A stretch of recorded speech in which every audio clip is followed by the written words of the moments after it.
আমি কিছু সিদ্ধ ছোলা একটা পাত্রের মধ্যে ঢেলে নিলাম।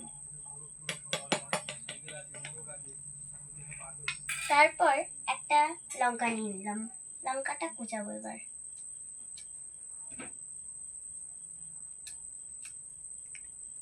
লঙ্কাটাকে কুচিয়ে দিয়ে দিলাম। এবার পেঁয়াজ,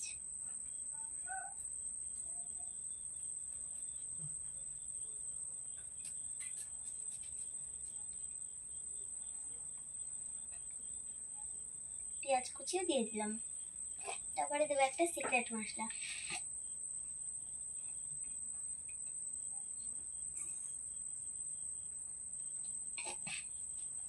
এবার এটাকে আমি ভালো করে মাখবো।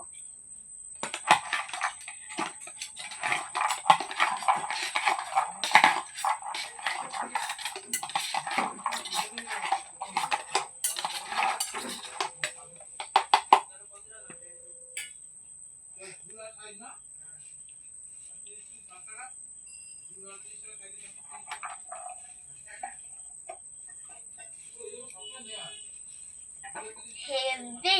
আজ এখানে শেষ করলাম, টাটা।